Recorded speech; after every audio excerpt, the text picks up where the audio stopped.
Hi guys, welcome to my channel. I know it's been a really long time since I posted something, but I had a sale lately that really surprised me and I wanted to share it with you guys. While I'm doing that, I might as well just show you guys all of the sales through June. I find it really difficult to make videos with my toddler, so if you guys have any tips about making live videos, I sure would appreciate them. So let's get started. The first item I sold in June was this 10-carat yellow gold ring. I think it was aquamarine, but I'm not positive. I did have to refund $10 because I sent this customer someone else's ring also and had to send them a shipping label so they could send it out to the customer. I felt really embarrassed, but I did offer them that $10 refund. Gold is my favorite thing to find at any estate sale, especially when I can find it for $5 or $6 like this ring. And this was gorgeous. So I was thrilled to find this and thrilled to move it along too. The next sale in June was a sterling silver domed ring. Oftentimes these are made in Mexico. I negotiated with a garage sale seller for a price of $8 on this ring, and it took several months to sell for $32. Then we have a Zuni medicine bear fetish. I find a lot of fetishes in my area and I do collect some. What I paid on that was not much. I think I paid $5 for an entire lot of stuff and that was in the lot. These do really well and they sell really quickly for me. Next, we have a pair of Pink Depression glass salt and pepper shakers. I paid $4 for them. They moved for $20 really quickly. This next pendant sold for $25. I'd bought it in a lot with some other items. I don't remember exactly what I paid. I listed it as Native American influenced, even though it was signed and I did believe that it was Native American, but I didn't recognize the signature, which was M. Shell. This is also a Native American ring. This one sold for $70, but I believe I paid up for this in an eBay lot. I think I paid probably around $25 for it, so really not so great. Here is another Native American ring. This one is bloodstone. It was about the same type of thing. I bought it in a lot. I made some money on it, but it wasn't a lot of profit. Sometimes I make more of an emotional or impulsive decision because I love Native American jewelry so much and it's so fun for me to sell. So it sold for $65, not a ton of money, but just kind of fun. This is a Wedgwood Jasperware trinket box. These are really hit or miss. Some have higher values, but most are just in the $20, $25 range. This one had a cute Pegasus on it, and it's one of the nicer ones that I've personally found. I do have some pieces with presidents or things on them that have sat for so long and still haven't sold. This cute starfish pendant is really small and came in part of a lot. The lot I had already made a profit on, so this was fine to sell for $20. No big deal, but I really love selling jewelry. It's easy to ship, it's easy to store, so that's by far my favorite thing to sell. I have sold these brass graduated taper candlesticks more times than I can count. I find these things everywhere, and every time I find them, they sell almost instantly. I can usually find a really great deal on them. These, I think I paid $4 for this set. Here we have a rhinestone hummingbird brooch and a freshwater pearl brooch. They were part of a lot, and I almost just put them in the donation pile before just deciding to list them for a really good deal on eBay. They sold, it took a while, and obviously $12 is nothing to write home about. I bought these sterling silver mixed metal sun face earrings over 2 years ago, so they sat for quite some time in my inventory. They did eventually sell for $40, but usually when I find sun face jewelry, it does really well and it moves really fast.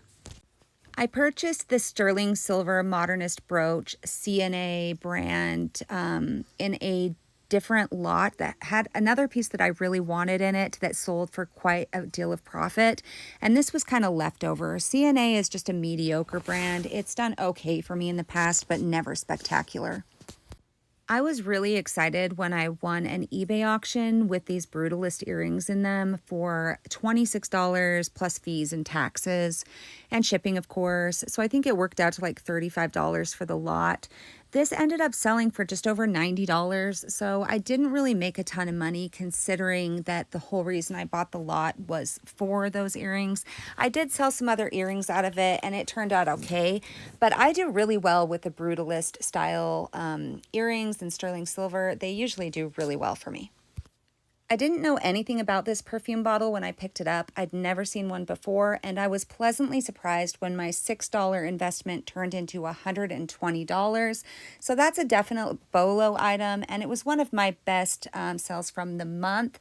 It also came from a thrift store in my area, which is unique because I live in a tiny town with 8,000 people and millions of tourists that come through here a year. So it's really difficult to actually thrift out of my town. I have to drive a long ways.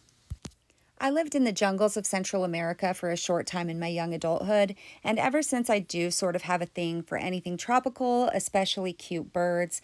These wall pockets came from a local garage sale. I have two, and only this one has sold. I paid $3 each, and it sold for around $20. I took an offer on this ceramic bear figurine. I took the offer for $19 off $22.99. No big deal. Sometimes things sit in my inventory for a while, or I just have so many things in my inventory that it's better to just move things along. I always say fast nickels are better than slow dimes. I bought this cute little guy sitting on a pumpkin from a very old woman's garage sale here locally in town. I could not refuse this guy because he was only a quarter, so it does take time to list him and ship him and everything, but for $10, at least I saved him from a dumpster. I oftentimes drive multiple hours to go to estate sales, and at one of those estate sales that I have driven quite some time for, I found a bunch of these wooden fish. I didn't know what they were at the time, but they are decoys, vintage decoys. I believe they come from Alaska. I had several of them, four maybe I have one left, but one was a catfish, one was this guy. They all sold really quickly, except for I may have one left. I paid about $2 to $4 each for those. The next item that sold was a clear glass decanter stopper. I sell a lot of these. If I can pick them up for really cheap, they are just a bread and butter item. They're not exciting. They sell for about $12 to $20 each, but they move pretty quick. Here is a sterling silver crown brooch. I wanted to keep this for myself because I like crowns, but I don't need to keep it all. I really can't remember where I picked this up, but it sold for $55. I grabbed these last year from a Goodwill in Seattle. I paid $25 for the complete set. I sold Dorothy with her three friends for between $50 to $75. This one sold for around $75, and then I still have the witch listed for $100 and something. These were really fun to find. It was just neat to find the collection. This armored fish I paid up for at a Goodwill. I paid $14 for him, so at $39, I didn't make much of a profit, but I see the ducks a lot, but I had never seen a fish, so I just kind of grabbed it because I thought it was unique. The Land Before Time was one of my favorite shows when I was just a little girl, so it was kind of fun to find this, is it Ducky? I think his name is Ducky. No, Petrie. This is Petrie, but I paid a quarter to 50 cents, something like that for this guy, and then he just sat in my dead pile for so long, and then I finally listed him, and he sold within minutes. I purchased several lots of these handmade rings from a seller on eBay maybe a year and a half ago. The quality was just really lacking, so even though I had only paid about $12 a ring, some of the rings were nicer than other ones. I'd sold a lot of the nice ones already. This was one of the ones that was left over, and the quality just wasn't there, like I said, so someone probably felt like they got a great deal. I informed them of the quality issues, and I sold that for just $20. I always have really good luck with Furbies. Every time I've picked them up, they've sold really quickly. This one sold for $40. It was a Crystal Boom Furby in a damaged box, and I did try it before I sold it. I pick up Murano glass whenever I can find it at a decent price and it's not damaged. This I paid $10 for. It actually sat in my inventory for quite a long time before selling for around $40. Next, we have a copper on enamel plate. These don't really do that well for me usually. This one was sold for only $14. I have a friend who does a lot of storage shed buyouts, and when she has an abundance of stuff, she calls me. I bought a whole lot of stuff from her that worked out to $3 an item. I don't actually remember where I got this ring or how much I paid for it. I think it sold for just over $20. I've sold many copper tea kettles in my resale career. They always do sell. It's about the $15–20 range usually. The guy that I bought this from wanted $5 for this one, which I wouldn't have paid except for he wanted to sell it to me at that price with another item, which was worth significantly more. So it was worth it to me to make him happy and feel like he got a deal, and then I still made a few dollars. This next item is super exciting. Just kidding, it's not. It's just a belt. But I paid $1 and flipped it to $15 really quickly. I always pick up brass figurines if I can get them for a good price. They do sell well. Some are worth a lot of money, but some aren't. This guy was an old Walmart one. He came out of that same lot where I paid $3 an item. I have seen so many resellers on YouTube find these aluminum beetle boot remover things, and I've wanted to find one for a long time just because I've seen so many other people find them. He came out of the same lot where I paid $3 an item, and he sold for $18. Have you guys ever found this guy? Let me know if you have in the comments. This potbelly figurine came from a company ran estate sale a couple hours away. I purchased a couple of these. He is so cute. He has a little paint bucket inside of his belly. Unfortunately, he really did take a long time to sell. There's definitely a market for Talavera pottery. I don't remember what I paid for this because he was in my apartment for about 5 years. I eventually listed him, and at that point he sold, I'd say probably about 6 months for $22.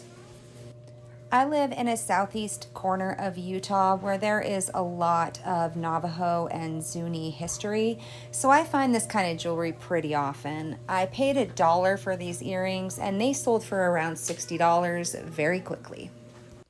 I grabbed this from a private resale / thrift store in Cortez, Colorado. Needlepoint cross stitch is really hit or miss, but I couldn't turn this down for $1 and it sold really quickly for $40.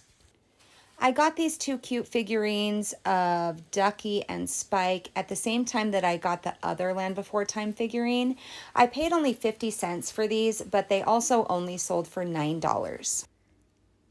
Has it ever happened to you where you've never seen an item and then you find one and then all of a sudden you find a bunch of the same type of item? It's so weird, isn't it? But this was kind of that type of case. I bought this gold tone clock, the snail clock. It sold in about 2 weeks. I didn't test the battery. I didn't mess around with it. I didn't obviously replace the battery. I just listed it and then it was gone.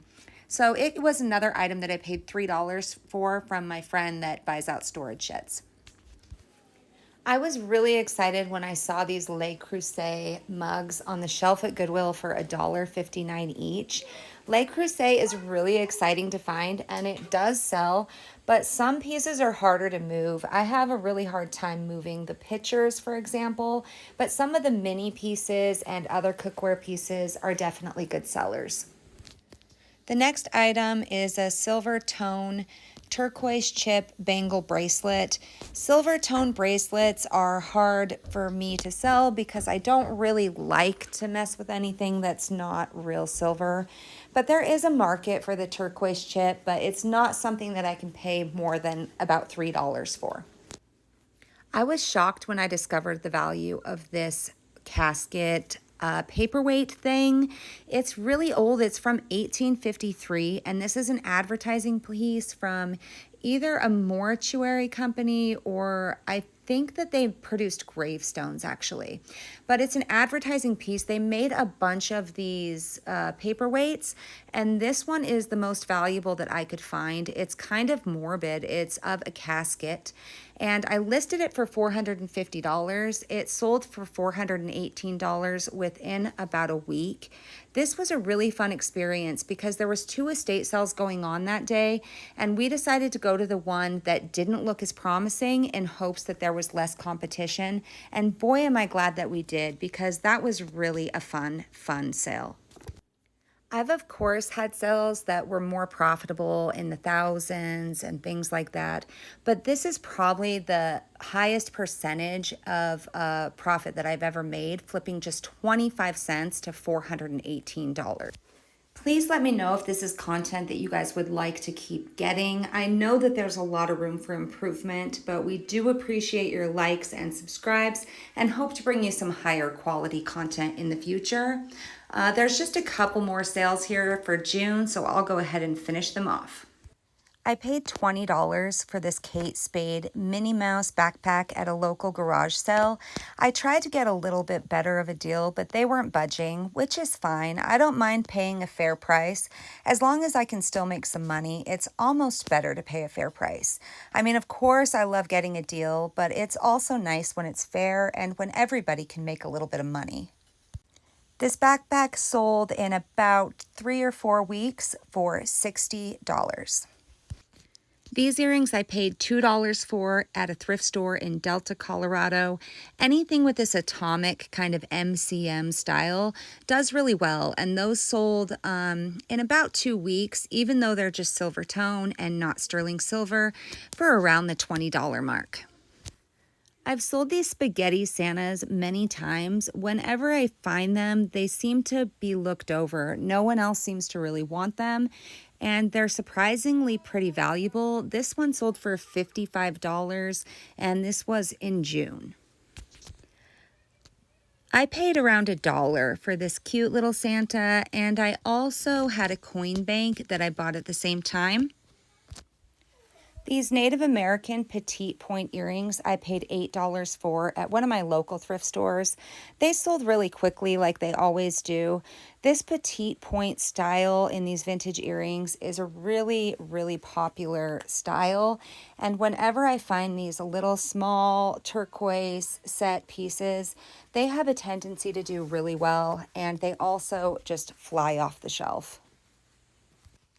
The last item for the month of June is this brass donkey figurine.